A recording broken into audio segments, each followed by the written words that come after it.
माझे ज्येष्ठ सहकारी या जिल्ह्याचे लोकप्रिय पालकमंत्री आदरणीय संजयजी शिरसाट साहेब, माझे दुसरे मित्र मंत्रिमंडळातील माझे सहकारी अतुलजी सावे, माजी महापौर नंदकुमारजी, आमचे शहर प्रमुख राजेंद्रजी जंजाळ, खऱ्या अर्थानं या कार्यक्रमाचे निमंत्रक संयोजक, ज्यांच्या संघटनेच्या निमित्तानं हा कार्यक्रम होतोय ते माझे मित्र मिलिंदजी थोरात, व्यासपीठावर उपस्थित असलेले नंदकिशोरजी, सुभाषजी, सिद्धार्थजी, बुद्धिस्ट इंडस्ट्रियल मॅन्युफॅक्चरर्सचे सर्व पदाधिकारी आणि मोठ्या संख्येनं उपस्थित बंधू आणि भगिनींनो, मी सर्वप्रथम आपल्या जिल्ह्याचे पालकमंत्री संजय शिरसाट साहेबांना मनापासून धन्यवाद देतो आणि मिलिंदजींना देखील मनापासून धन्यवाद देतो की आज या ऐतिहासिक सोहळ्याचा साक्षीदार होण्याची संधी त्यांनी मला दिली.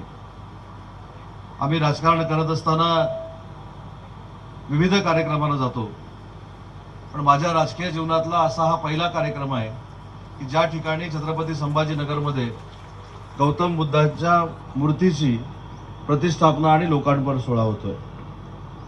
आज गौतम बुद्धांची मूर्ती आपल्या सकट सगळ्यांना दर्शन देणार आहे.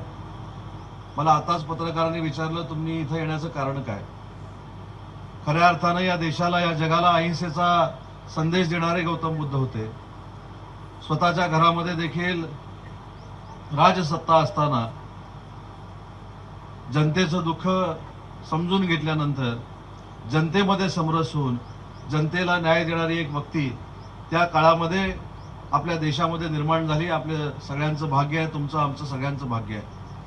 आणि अशा पवित्र मूर्तीची प्रतिष्ठापना करण्याची संधी आणि त्याला उपस्थित राहण्याची संधी माझ्यासारख्या कार्यकर्त्याला मिळाली. आज आम्ही ज्यावेळी चर्चा करत होतो, मला खरं तर Buddhist industrial manufacturers and traders असोसिएशनचे मनापासून कौतुक करायचं आहे, मनापासून त्यांना धन्यवाद द्यायचे आहेत की एखादं मिशन घेऊन जर आपण कामाला लागलो तर आंतरराष्ट्रीय विमानतळाच्या परिसरामध्ये देखील गौतम बुद्धांच्या मूर्तीची प्रतिष्ठापना आपण करू शकतो. हे देशात जर पहिलं कोणी दाखवलं असेल तर ते बुद्धिस्ट इंडस्ट्रियल मॅन्युफॅक्चर असोसिएशननं दाखवलं. मला आता पालकमंत्री महोदय सांगत होते की ही मूर्ती या ठिकाणी उभी करत असताना किती अनंत अडचणी आल्या. एव्हिएशन अथॉरिटीचं काय म्हणणं होतं, जिल्हाधिकाऱ्यांनी देखील याला परवानगी दिली, त्यावेळी देखील काही अडचणी आल्या असतील. परंतु एखादं चांगलं कार्य करायचं म्हटल्यानंतर नियती आपल्या हातून देखील चांगले घडवत असते. मिलिंदजी हुशार आहे. मी त्यांना म्हटलं, मला पुण्याला कार्यक्रमाला जायचंय, त्याच्यामुळे मला परवानगी पहिल्यांदा द्या. त्यांनी सांगितलं की परवानगी जर पाहिजे असेल तर एक काम करावं लागेल, तरच तुम्हाला आम्ही इथनं जाऊ देणार आणि पहिलं बोलायला देणार. त्यांनी मला सांगितलं की जे असोसिएशन आम्ही चालवतो, ज्या असोसिएशन मधनं 450 ते 500 कोटी रुपयाचा उद्योजक म्हणून टर्नओव्हर होतो, ज्या असोसिएशनच्या माध्यमातून 1500 ते 2000 मुलं मुली कामाला लागलेली आहेत, बेरोजगार तरुणांना आणि तरुणींना तुम्ही रोजगार दिलाय, अशा असोसिएशनच्या ट्रेनिंग सेंटरसाठी तुम्हाला जागा आवश्यक आहे असं मिलिंदजी आपण मला सांगितलं.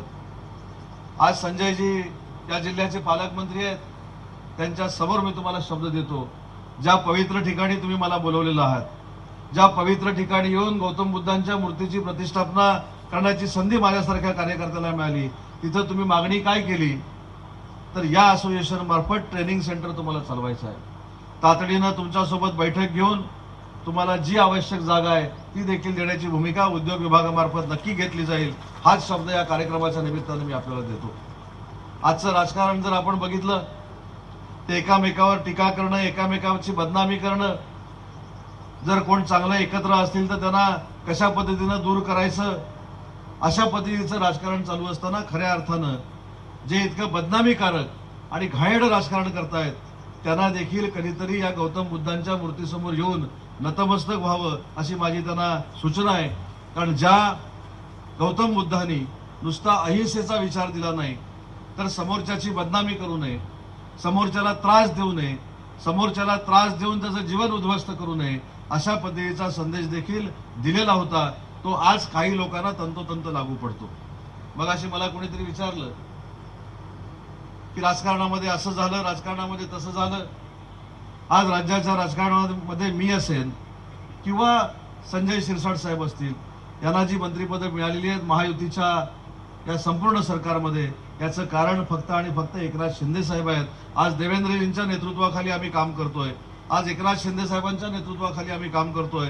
अजितदादांच्या नेतृत्वाखाली आम्ही काम करतोय. पण काम करत असताना जनसामान्यांचं हित आणि सगळ्या जाती धर्मांना बरोबर घेऊन जाऊन त्यांना न्याय देण्याची भूमिका आमचं महायुतीचं सरकार घेतंय. याच्यामध्ये आम्हाला सगळ्यांना समाधान आहे. आणि म्हणून जातीभेतीमध्ये भेद व्हावा, कुठची जात मोठी आहे कुठची जात छोटी आहे याच्यावर त्याचं कर्तृत्व ठरावं असे समजणारे आम्ही कार्यकर्ते नाहीत. तर आम्ही सगळ्या जातीपातीच्या सगळ्या जाती धर्माच्या लोकांना बरोबर घेऊन त्यांच्या न्याय हक्कासाठी लढणारे सगळे कार्यकर्ते आहोत. आणि आज देखील आज या कार्यक्रमाच्या निमित्तानं, ऐतिहासिक कार्यक्रमाच्या निमित्तानं मी माझ्या पक्षाच्या वतीनं मिलिंदजी तुम्हाला आणि सर्व सहकाऱ्यांना शब्द देतो की शिंदे साहेबांच्या नेतृत्वाखाली आमच्याकडनं कधी जातीचं राजकारण होणार नाही, जातीपातीचं राजकारण होणार नाही. कोण खालच्या दर्जाचा आहे, कोण उच्च दर्जाचा आहे, कोण कुठच्या जातीचा आहे, ह्याच्यापेक्षा कर्तृत्व आणि नेतृत्व हे आमच्या दृष्टीनं महत्वाचं आहे. आणि त्याला ताकद देण्याची जबाबदारी आज या कार्यक्रमाच्या निमित्तानं आम्ही सगळ्यांनी मिळून स्वीकारलेली आहे. एवढाच शब्द मी आपल्याला देतो. आज खरं तर हा अख्खा कार्यक्रम मला थांबायचं होतं, मला ऐकायचा देखील होता, परंतु माझा पुण्याला पूर्वनियोजित कार्यक्रम असल्यामुळं इथून मला जावं लागतंय. हा कार्यक्रम अर्धवट सोडून जावा लागतोय. त्याबद्दल संजयजी तुमची, अतुलजी तुमची देखील आणि मिलिंदजी तुमची मी मनापासून दिलगिरी व्यक्त करतो. पण मित्र म्हणून शब्द देतो की तुमच्या असोसिएशनच्या मागं राजाश्रय उभं करण्याची जबाबदारी आज उद्योगमंत्री म्हणून माझ्यासारख्या कार्यकर्त्याने स्वीकारलेली आहे. एवढाच शब्द देतो. माझा आदर सत्कार केला त्याबद्दल धन्यवाद देतो आणि केलेला सत्कार फुकट जाणार नाही हा शब्द देऊन थांबतो. जय हिंद, जय महाराष्ट्र. एबीपी माझा, उघडा डोळे बघा नीट.